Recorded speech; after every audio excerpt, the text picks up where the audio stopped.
Kelihatan Ustaz? Baik, terima kasih. Assalamualaikum warahmatullahi wabarakatuh. Bismillahirrahmanirrahim.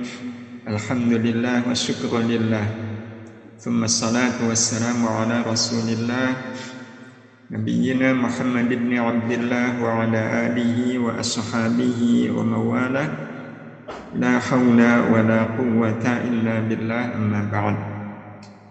Bapak, Ibu, juga ikhwan, akhwat, keluarga besar Sekolah Vokasi UGM, khususnya Departemen Ekonomi dan Bisnis. Alhamdulillah, dengan izin Allah kita bisa dipertemukan kembali oleh Allah Subhanahu wa Ta'ala di majelis ini. Saya masih ingat sekali saya pernah sowan ke kampus ya, offline, tapi udah bertahun-tahun yang lalu.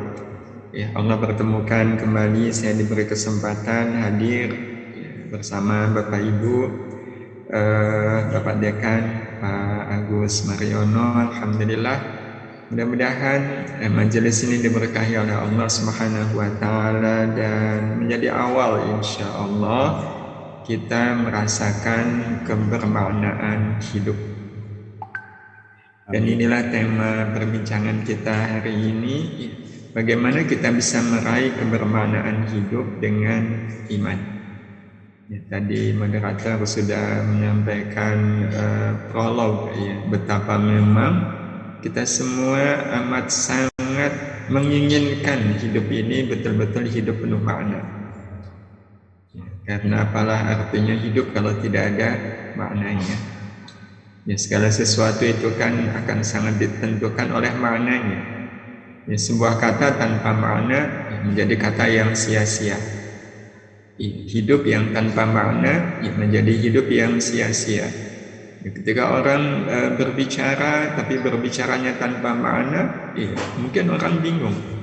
Dan kadang kita melihat kita sendiri sering dibuat bingung oleh hidup kita karena kita merasakan hidup ini kayak tidak bermakna. Nah, kita ingin bicara banyak tentang hubungan antara hidup dan kebermaknaan. Nah, Bapak Ibu yang dirahmati Allah, apa sih sebenarnya hakikat hidup itu? Ya, nah, kita sering menyebut hidup itu adalah perjalanan. Dan itu memang tidak salah. Hidup itu kan menjalani. Hidup ini adalah perjalanan. Nah, kalaulah hidup adalah perjalanan, ya, Bapak Ibu yang dirahmati Allah Subhanahu wa Ta'ala, apa yang paling kita inginkan dalam perjalanan hidup ini? Ya, kalau kita diminta milih satu, ya, kira-kira kita milih yang mana di antara sekian banyak pilihan ini? Kaya, terhormat, berkedudukan, punya pangkat, selamat, berkecukupan, senang, atau bahagia. Ya, pilih satu saja, Bapak Ibu dan teman-teman. Ya, pilih satu. Kalau lebih dari satu itu agak-agak rakus. Ya. Pilih satu. Ya. Yang mana ini Bapak Ibu? Karena ini nanti akan menentukan seperti apa perjalanan hidup kita. Apakah bermakna atau tidak bermakna, itu sangat tergantung pada apa yang paling menjadi harapan saya dalam hidup.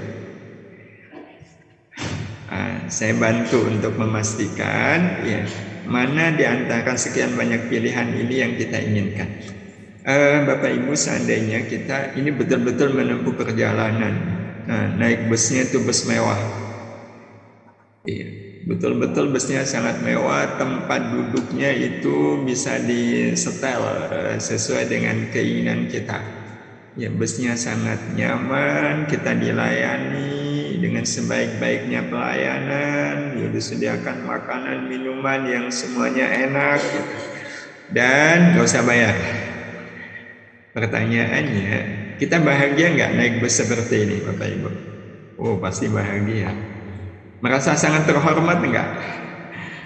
Merasa sangat terhormat, ya. Udah bahagia, terhormat, senang, udah kayak jadi orang kaya aja.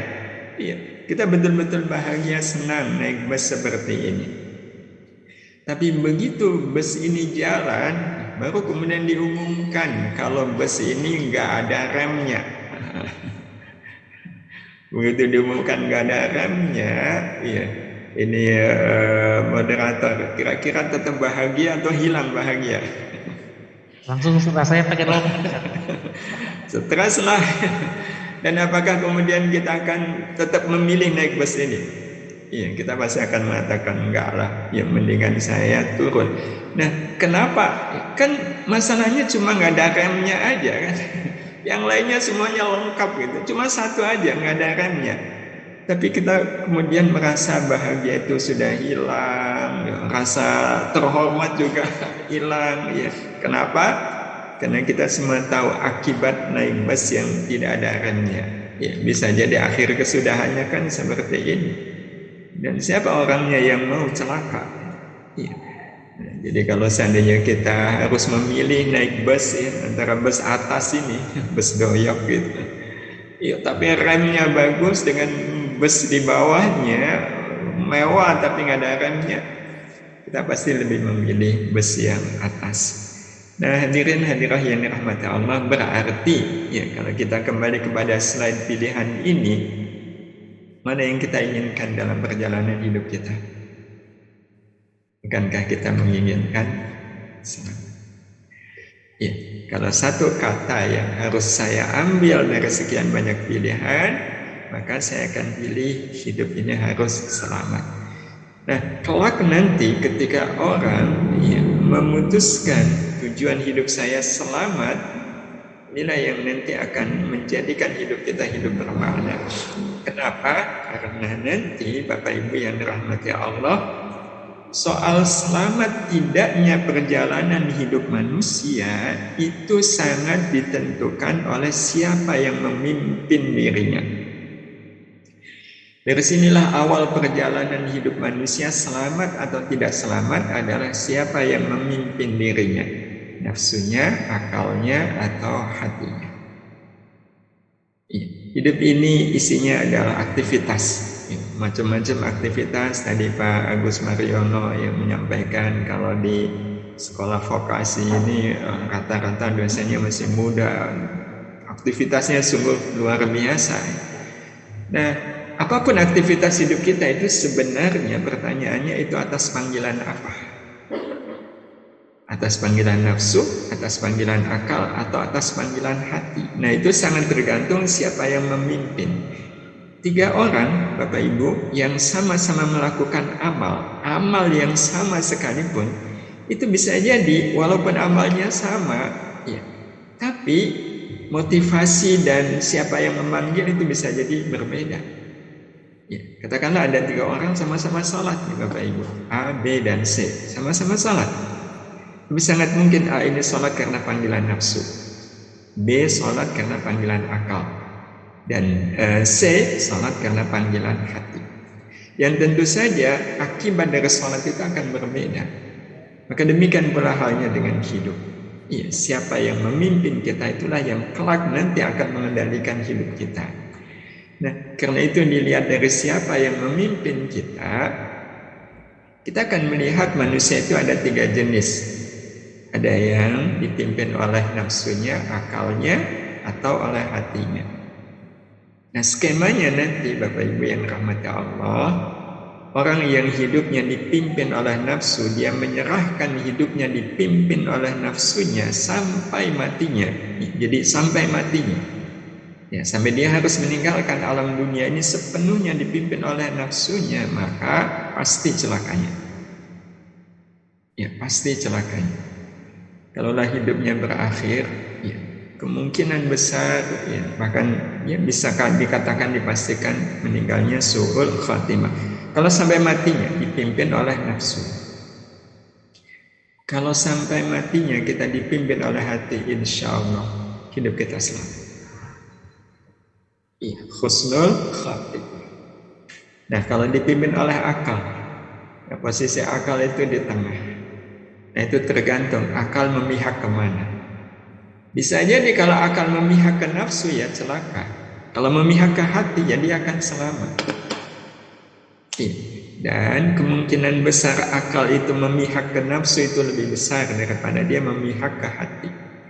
Dan itu orang kalau hidupnya dipimpin oleh akal, ya, kemungkinan celakanya itu lebih besar daripada kemungkinan selamatnya, ya sekitar 60-40. Dan kadang bahasa kita juga mengisyaratkan seperti itu.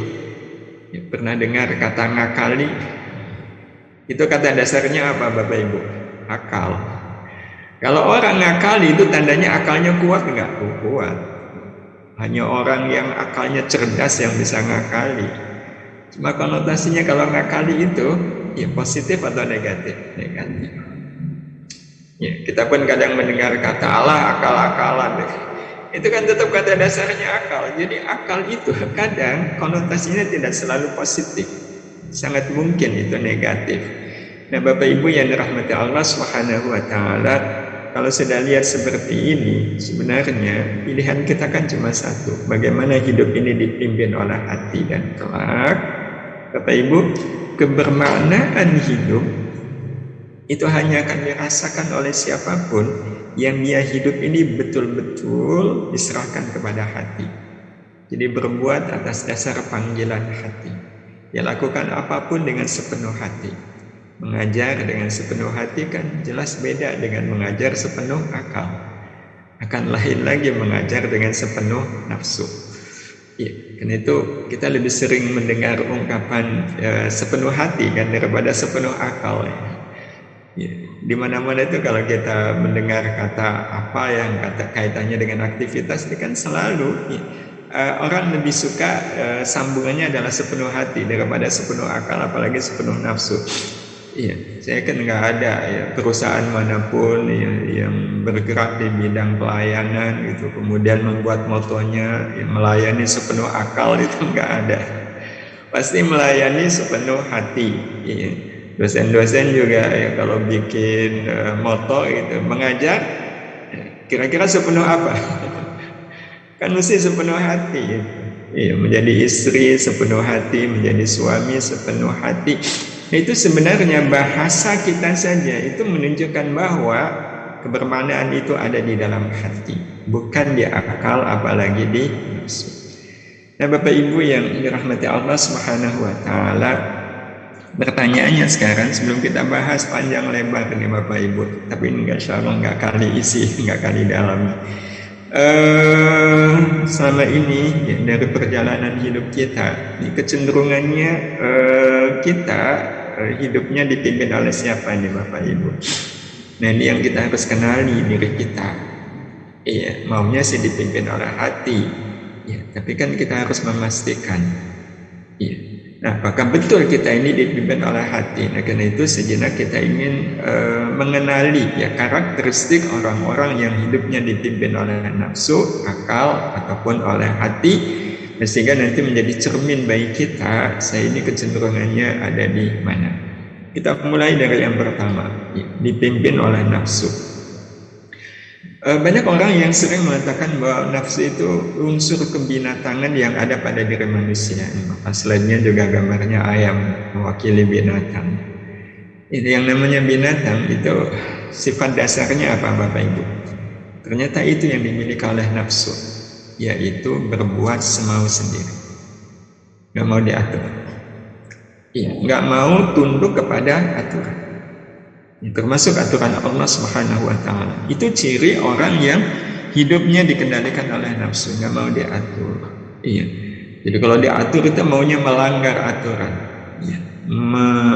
Melanggar batas. Iya. Nah, jadi contoh realnya. Siapa di antara kita yang tidak tahu ya aturan Allah soal ngerasani? Ya, riba, gosip. Ya. Gosip itu boleh nggak Bapak Ibu? Nggak boleh ya. Kita sudah tahu bahwa gosip itu nggak boleh. Ada nggak di antara kita yang suka ngegosip? Atau minimal pernah lah ya. Nah, kalau kemudian kita sudah tahu ngegosip itu nggak boleh, tapi kemudian kita melakukannya, berarti pada saat itu kita sedang berada dalam kepemimpinan nafsu. Iya. Jadi apapun alasannya orang kalau betul-betul gosip, judulnya gosip memang. Ini beda kalau dalam organisasi. Jadi Pak Ade kan menyampaikan ya kalau dalam organisasi itu kan mesti ada evaluasi ya. Kalau evaluasi itu lain ya. Evaluasi kinerja, ya, evaluasi kepangkatan. Iya, nah itu beda. Ini gosip yang betul-betul gosip. Ya, judulnya memang gosip. Kita sudah tahu itu nggak boleh, tapi kemudian melakukannya itu tanda berarti orang seperti ini hidupnya dalam kepemimpinan nafsu. Iya, sholat perintah malah nggak dilakukan. Itu salah satu contoh orang yang hidupnya berada dalam kendali nafsu. Nah, ini yang pertama. Yang kedua, Bapak Ibu yang dirahmati Allah, ciri orang yang hidupnya ya, di bawah kepemimpinan nafsu ya, adalah kecenderungannya mengejar kesenangan dunia. Sedemikian dia semangat mengejar kesenangan dunia sampai dengan lupa akhirat. Jadi bagi orang-orang yang hidupnya dalam kendali nafsu itu, kesenangan dunia lebih menarik daripada kesenangan akhirat. Jadi kalau ditawarkan dua hal ini, satu nonton hiburan, ya satunya baca Quran. Bagi orang yang berada dalam kendali nafsu, ya, menonton hiburan itu jauh lebih menarik daripada baca Quran. Ya memang begitu Bapak Ibu ya, karakteristik. Ya. Melihat yang haram ya, itu menjadi lebih menarik daripada menundukkan pandangan. Ya. Nah karena itu Bapak Ibu yang dirahmati Allah Subhanahu wa taala, orang yang hidupnya di bawah kendali nafsu itu hidupnya mengenal dua kata ya. Dua kata itu susah dan senang. Ya, susah dan senang. Nah, kapan dia susah? Susahnya itu kalau sudah kehilangan kesenangan dunia. Nah, itu ciri. Jadi kalau tadi malam gitu ya, harusnya nonton sinetron, ya harusnya nonton bola, kok nggak nonton itu susah gitu. Iya. Tapi kalau semalam nggak tahajud, nggak apa-apa. Nah, jadi kalau itu arahnya kesenangan dunia itu udah apa-apa. Tapi kalau akhirat malah nggak apa-apa. Nah, itu ciri orang yang berada dalam kendali nafsu. Nah, nanti mereka itu senang. Nah, senangnya kapan? Senangnya sesaat saat dapat kesenangan dunia. Ada kata sesaat, karena memang kesenangan dunia itu Bapak Ibu yang rahmati Allah sifatnya sesaat aja. Ya, karena itu kelak nanti kita akan jumpai ada yang memang rasanya kayak aneh gitu ya. Orang yang hidup dalam kendali nafsu itu kan dia mengejar kesenangan. Tapi faktanya begitu mereka mengejar kesenangan, jatuhnya itu malah susah. Iya, jatuhnya itu malah susah, hidupnya itu susah. Ya, kita kan kadang suka bertanya-tanya, ya Allah, dia itu kurangnya apa? Kaya iya, uang banyak, ya, apa saja mau. Kalau mau bolak-balik ke Paris itu udah nggak ada masalah. Uang ada, segalanya mudah. Iya, segalanya melimpah, segalanya tercukupi, tapi kok terlibat dalam narkoba? Ya, kalau terlibat dalam narkoba kan konotasinya hidupnya susah, stres. Kok bisa ya? Terjebak dalam pergaulan bebas? Kok bisa? Yang ujung-ujungnya akhirnya bisa jadi mereka harus berurusan dengan penjara, dengan pengadilan, dengan polisi, kan akhirnya susah. Nah, tapi memang begitu Bapak Ibu yang rahmati Allah, orang yang menyerahkan kepemimpinannya kepada nafsu itu hidupnya susah. Jadi udah hidupnya tidak bermakna. Jadi kalaulah dia kaya, kayanya tidak bermakna. Kalaulah dia punya pangkat, pangkatnya tidak bermakna. Betapa banyak orang yang ketika belum berpangkat itu dia sangat dihormati. Begitu dapat pangkat, bukannya malah tambah penghormatan, orang jadi itu karena memang hidupnya dipimpin oleh nafsunya. Hadirin hadirah yang dirahmati Allah Subhanahu wa taala, jadi orang yang dipimpin oleh nafsunya udah hidupnya tidak bermakna, hidupnya susah di dunia. Bagaimana nanti di akhirat? Allah menyampaikan maklumatnya kepada kita di surat An-Nazi'at ayat 37, 38, 39. Fa amma man tagha wa athara al-hayatad dunya fa innal jahima hiyal ma'wa. Maka ada pun orang-orang yang melampaui batas apa yang tadi kita katakan, hidup semau sendiri. Tagha melampaui batas, tagha itu nggak mau diatur. Dia maunya saya ya saya. Itu tagha. Iya, dia semena-mena kepada dirinya sendiri. Ya, wa atharal hayatan dunya, dan lebih mengutamakan, mendahulukan kehidupan dunia daripada kehidupan akhirat. Jadi lebih tertarik kepada dunia daripada kepada akhirat. Nah, memang dua ini menjadi karakter ya tabiat orang-orang yang dibimbing oleh nafsu. Apa kata Allah? Fa innal jahima hiyal ma'wa. Maka sungguh neraka jahimlah tempat kembalinya. Nah, orang kalau tempat kembalinya adalah neraka jahim, itu na'udzubillah. Kalau begitu, apakah ini menjadi pilihan? Tidak. Nah, mudah-mudahan ya, kita tidak termasuk ya, manusia yang dipimpin oleh nafsu, karena di dunia susah, ya, apapun tidak bermakna, ya, dan di akhirat dia celaka. Nah, sekarang bagaimana dengan orang yang hidup dipimpin oleh akal? Jadi memang akalnya sangat kuat, ya, mengedepankan akal. Nah, kalau orang yang kuat akalnya itu biasanya menimbang hidup itu dari sisi keuntungan duniawi, ya, dari sisi keuntungan duniawi. Karena itu dia hidup betul-betul mengenal yang namanya untung rugi. Jadi dia melihat hidup ini dari perspektif untung rugi. Iya. Dalam soal pendidikan semisal, betapa banyak orang yang berpikirnya kan untung rugi. Saya sekolah ini keluar uang banyak, ya keluar uang banyak, ya berarti uang yang banyak ini harus kembali dong. Ya, sehingga kadang ketika dia punya ilmu, ya kalau ilmu kan harusnya dimanfaatkan untuk kebaikan, tapi kemudian dia hitung, ya. Kalau engkau mau memanfaatkan ilmu saya dibayar berapa? Nah, itu kan yang bekerja adalah aku. Oh, nggak mau saya dibayar segitu. Saya sekolah ini mahal, nggak mau saya. Iya. Nah, jadi akhirnya segala sesuatu itu pertimbangannya adalah untung dan rugi. Iya. Nah, walaupun pertimbangannya untung dan rugi, kita akan melihat Bapak Ibu, orang-orang yang hidupnya sangat kuat akalnya, itu jatuhnya malah lebih mungkin ruginya daripada untungnya. Iya. Jadi kalaupun dia untung, itu jatuhnya rugi. Iya. Jadi hampir sama ya, kalau nafsu itu kan jatuhnya hidupnya susah. Kalau orang yang hidupnya dipimpin oleh akalnya itu, dia kan selalu merasa hidup ini kayak lebih banyak ruginya daripada untungnya. Kalaupun untung itu dia tidak merasakan. Sekalinya rugi, dia amat sangat merasakannya. Dan dalam banyak hal kadang, Bapak Ibu yang dirahmati Allah, kita hidup ini kayak kita serahkan kepada akal. Contoh sederhana saja, ya, gambaran manusia yang hidupnya dipimpin oleh akal. Sebenarnya kalau orientasinya untung kan itu nggak salah sebenarnya, iya, nggak salah. Nah, cuma setelah untung, ya, jadi logika sederhananya begini, saya dagang, iya, biar saya untung. Maka itu ketika dagang betul-betul pakai akal, iya, betul-betul pakai akal.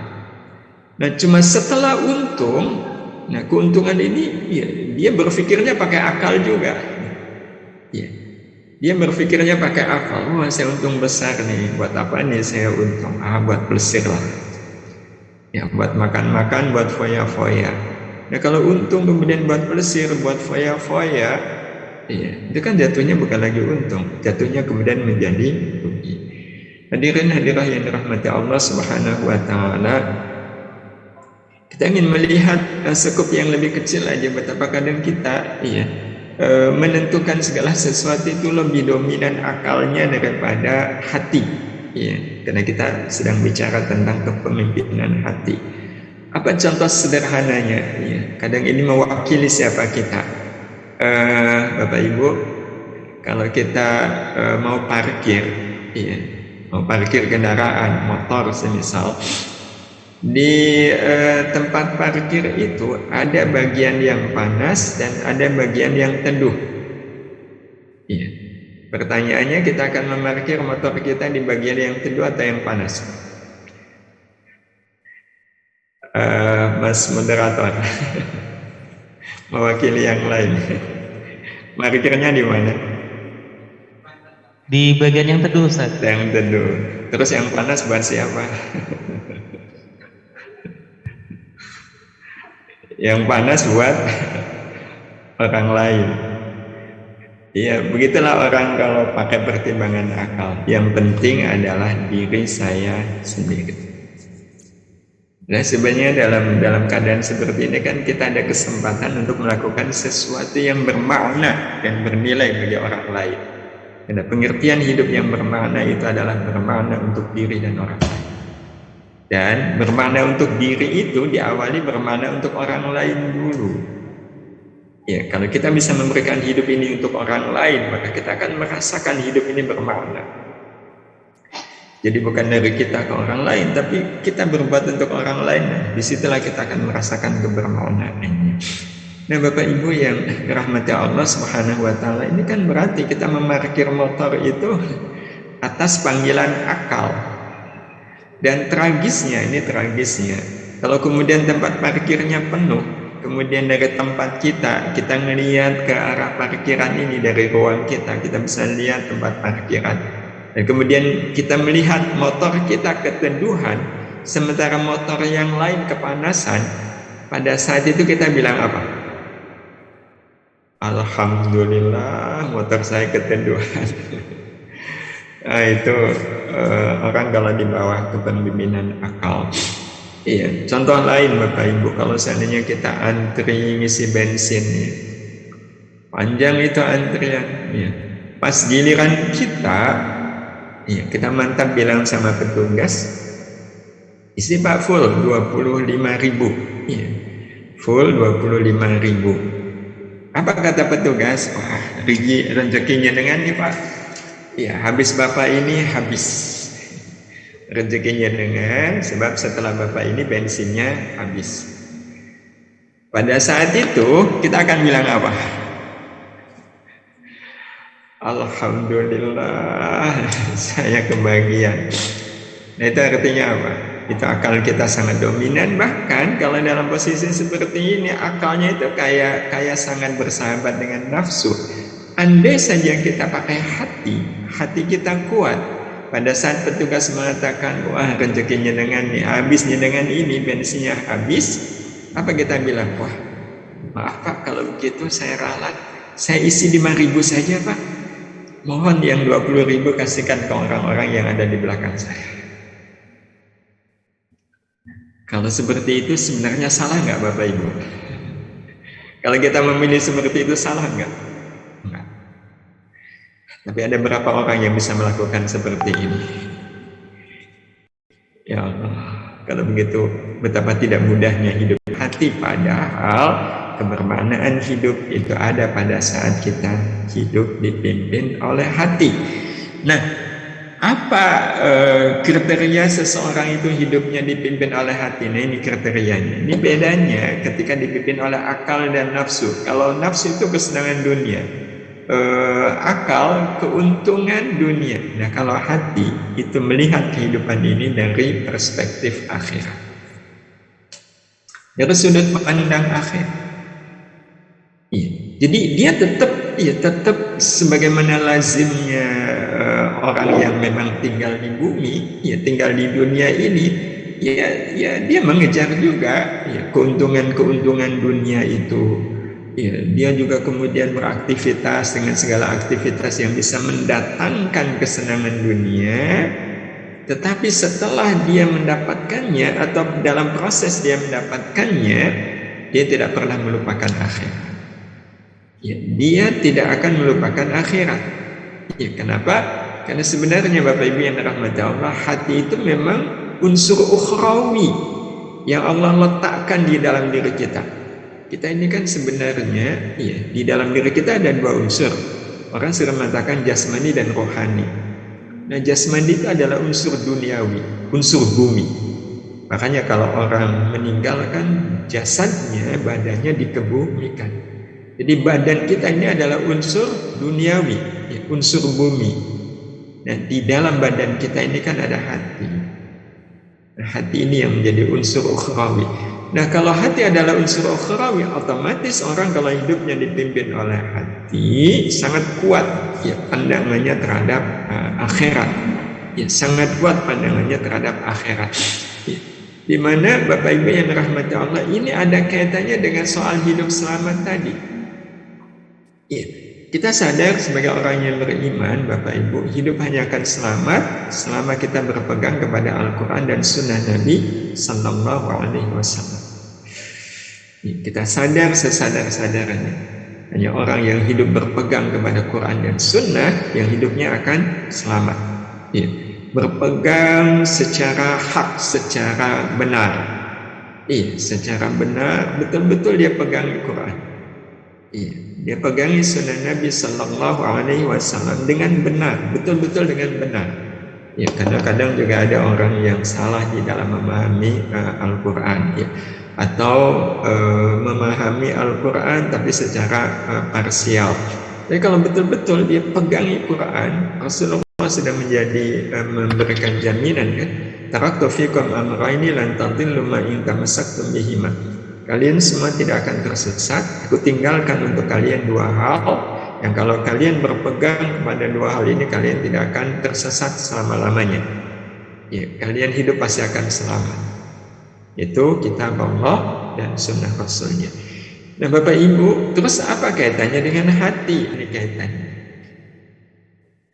Mengamalkan isi Al-Quran dan Nabi itu hanya akan mudah saat hati sudah menjadi pemimpin hidup kita.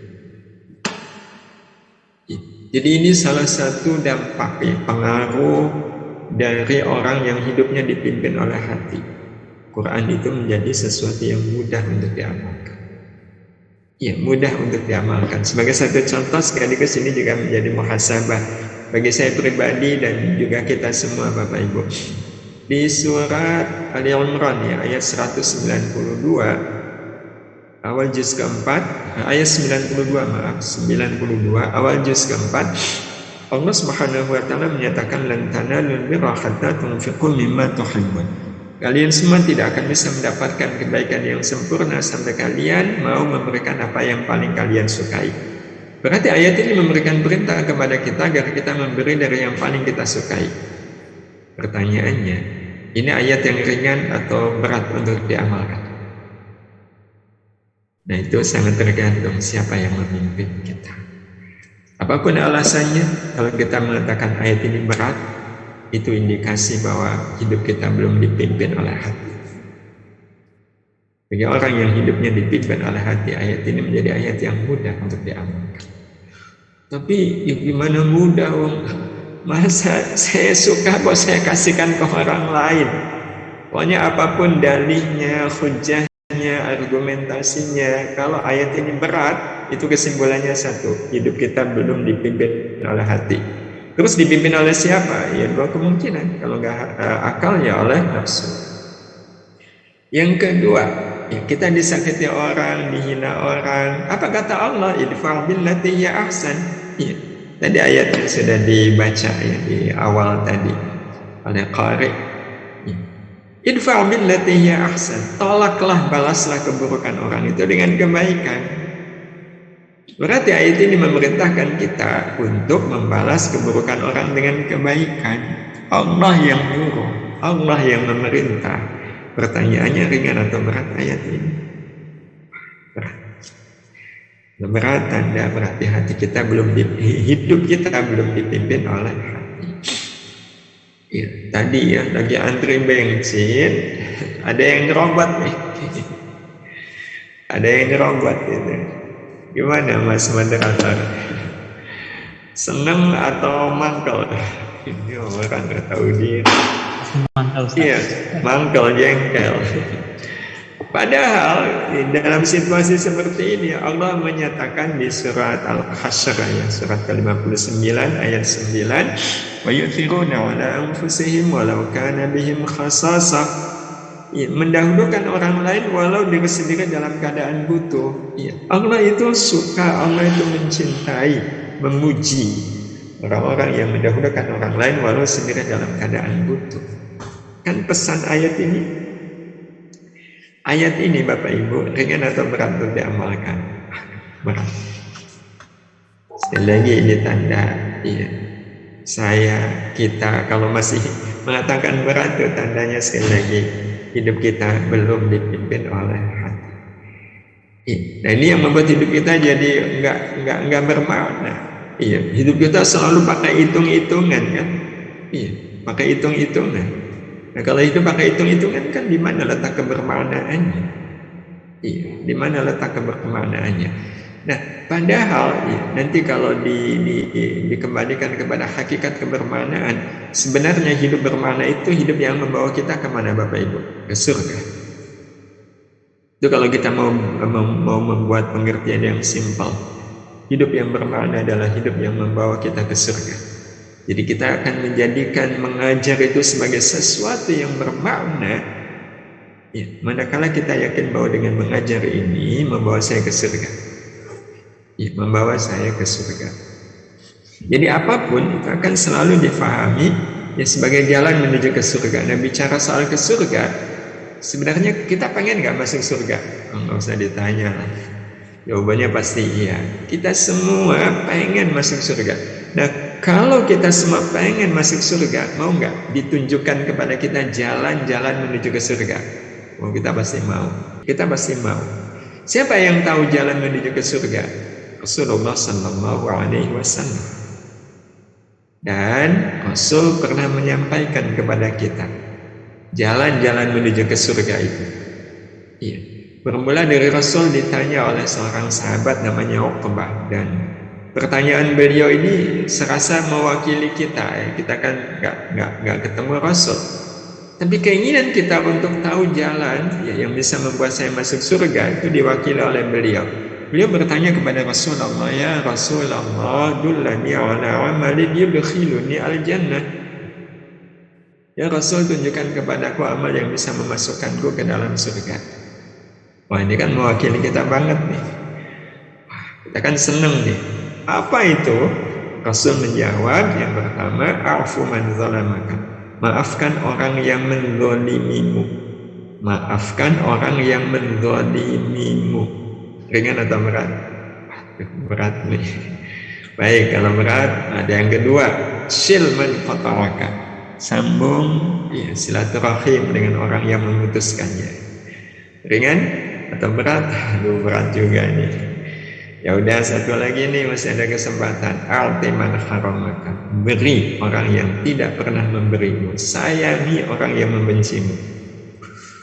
Aduh, kok berat semua. Kalau berat semua sebenarnya kita pengen masuk ke surga enggak? Tapi memang masalahnya berat atau tidaknya petunjuk Rasul ini sekali lagi sangat tergantung kita hidup dipimpin oleh siapa. Nah hadirin hadirah yang dirahmati Allah Subhanahu wa Ta'ala, kalau kita dipimpin oleh hati ya, itu akan ada dua pengaruh. Pengaruh kepemimpinan hati bagi hidup dan kehidupan. Ya.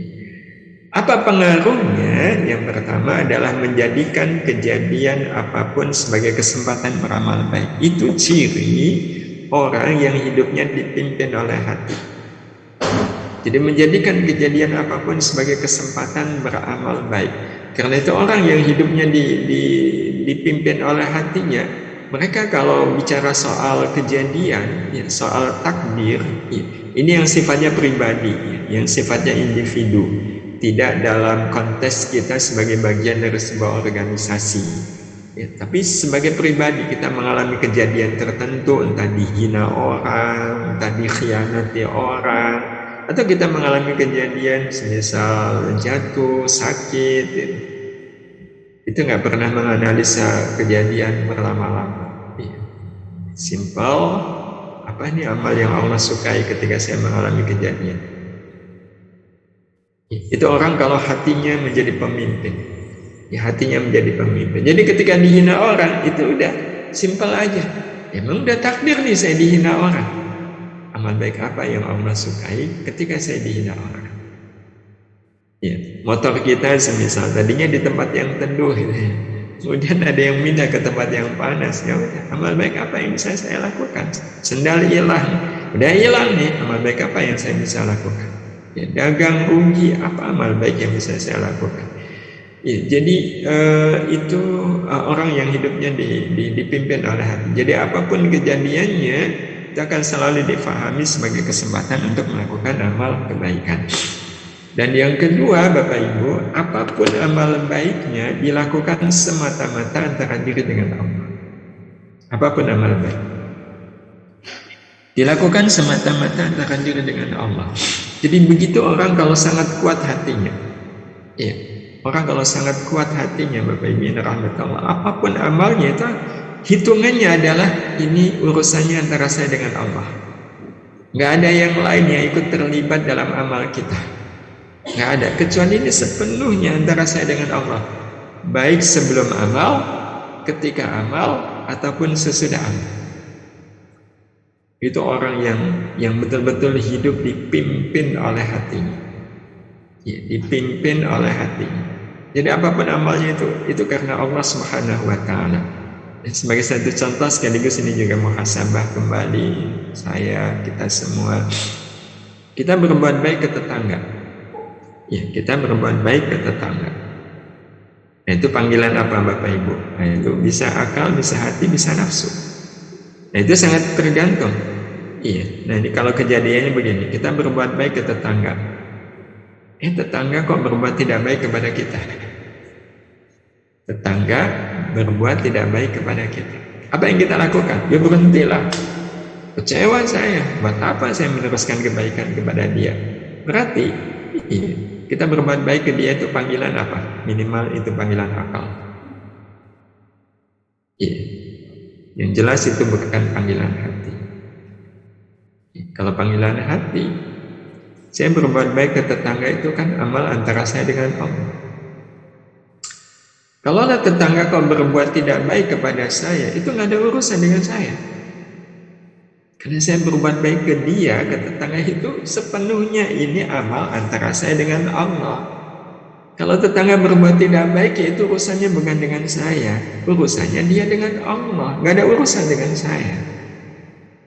Ya, maka kita tidak merasa rugi, kita tidak merasa kecewa, nggak ada kecewa berbuat baik kepada dia. Bahkan justru ini lebih memotivasi kita untuk terus berbuat baik kepada dia.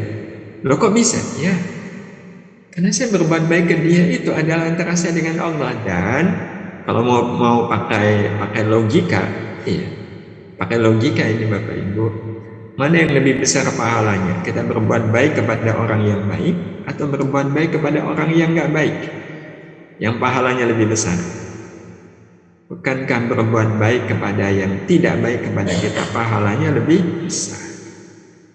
Betul Bapak Ibu? Nah kalau betul, apa alasan kita untuk tidak meneruskan kebaikan kepada tetangga yang tidak baik? Bukankah dengan tidak baiknya dia, nilai amal baik saya ke dia akan dilipat gandakan oleh Allah Subhanahu wa Ta'ala, dan saya berbuat baik ke dia itu kan antara saya dengan Allah Subhanahu wa Ta'ala. Inilah orang yang hidupnya betul-betul dipimpin oleh hati. Jadi dari sini saja kita melihat ya Allah, betapa bermaknanya orang-orang yang hidup dipimpin oleh hatinya. Dan terakhir, untuk menjadikan hidup ini dipimpin oleh hati, ya, kuncinya apa? Kuncinya hati kita harus kuat. Ya, kuncinya hati kita harus kuat. Dan apa yang membuat hati kita kuat? Tidak ada yang membuat hati kita kuat Bapak Ibu kecuali iman. Inilah yang menyebabkan kebermaknaan hidup itu ada pada iman. Iman yang ada di hati. Sekali lagi, iman yang ada di hati, bukan iman yang cuma sekedar diucapkan. Iman inilah yang akan membuat, sekali lagi Bapak Ibu, hati itu punya kekuatan.